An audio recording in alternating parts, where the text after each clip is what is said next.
Meus amigos, qual foi o processo de tradução do livro de Mórmon? Como foi feita a tradução dos caracteres do livro de Mórmon para o inglês? Ninguém sabe. Mas vamos ouvir um pouco sobre a história. Pouco se sabe sobre o processo propriamente dito da tradução do registro. Em especial, porque as pessoas que mais conheciam a respeito da tradução, quem eram? José Smith e Oliver Cowdery, foram as que menos deixaram relatos a esse respeito. Além disso, Martin Harris, David Whitmer e Amy Smith, que ajudaram o Joseph, eles também ajudaram o Joseph na tradução, não escreveram qualquer descrição na época. Os relatos esparsos que escreveram muito tempo depois eram frequentemente contraditórios, entravam em contradição. O profeta mostrava-se relutante em fornecer detalhes a respeito da tradução. Em uma conferência da Igreja de Jesus Cristo dos Santos dos Últimos Dias, conferência da Igreja, realizada em 25 e 26 de outubro de 1831, em Orange, Ohio, Hiram Smith, que era o irmão do profeta, Hiram, pediu a José Smith um relato pessoal referente à origem do livro de Mórmon. Mas o profeta disse, abre aspas, não convém expor ao mundo todos os detalhes da origem do livro de Mórmon, fecha aspas. Em carta aberta ao diretor de certo jornal, em 1833, Joseph esclareceu o essencial sem fornecer muitos detalhes da origem do livro de Mórmon. Joseph esclareceu que o livro de Mórmon foi encontrado por meio da ministração de um santo anjo e traduzido para a nossa própria língua pelo dom e poder de Deus. Essa explicação é condizente com Doutrina e Convênios, que declara que ele recebeu, abre aspas, poder para traduzir, vírgula, pela misericórdia de Deus, pelo poder de Deus, o livro de Mórmon, fecha aspas. Doutrina e Convênio está em Doutrina e Convênio, na seção 1, versículo 29, vocês podem ler lá. Seção 1, versículo 29. E que o Senhor, abre aspas, deu-lhe poder do alto, vírgula, pelos meios que haviam antes sido preparados para traduzir o livro de Mórmon. Também está em Doutrina e Convênio, na seção 20, versículo 8. O aspecto mais importante da tradução, como declara a folha de rosto do livro de Mórmon, é obviamente o fato de o livro ter sido, abre aspas, interpretado pelo dom e poder de Deus. Fecha aspas. Moroni, como nós falamos, que entregou as placas, o anjo Moroni, aquele ser ressurreto, o último guardião do antigo texto, desafiou todo leitor do livro de Mórmon a descobrir a veracidade do livro por meio da oração. Moroni 10. No livro de Mórmon você pega Moroni, o último livro, no capítulo 10, de 3 a 5.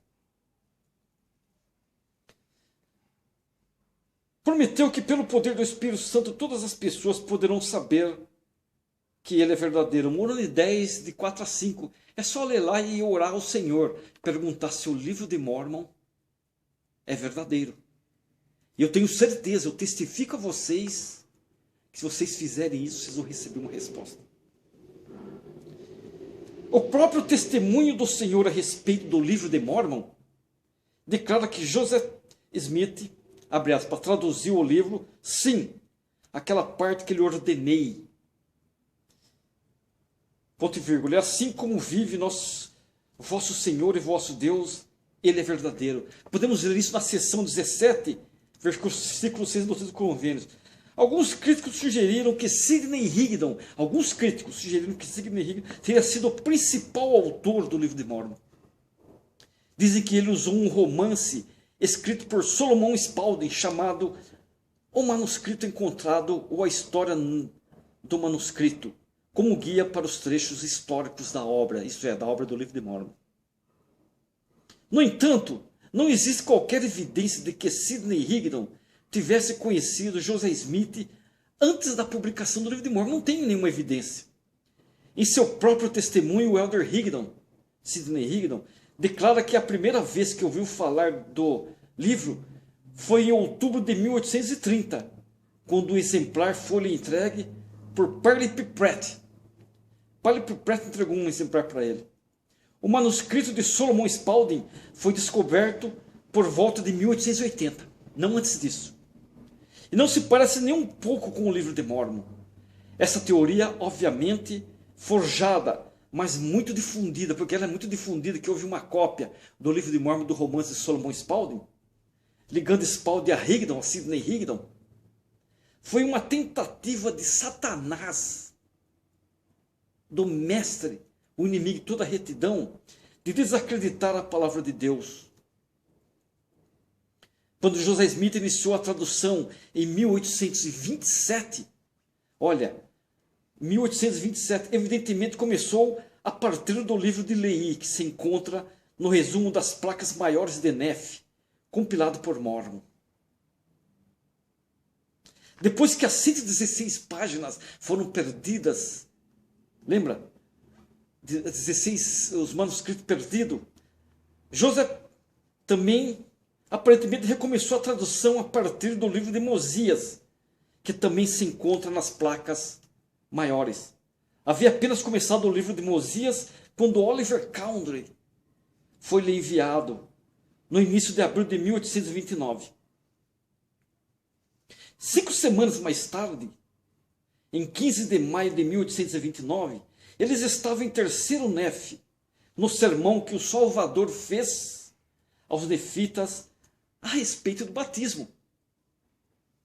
Somente depois de chegar à casa da família Whitmer, lembra de Peter Whitmer Sr., que era o pai de David Whitmer, em Fayette, José começou a traduzir as placas menores de Nefe, que contém primeiro Nefe até as palavras de Mormon. O profeta foi ordenado a traduzir as placas menores para repor as 116 páginas perdidas. Pode ver isso em Doutrinas do Convênio, na seção 10, do 43 ao 45.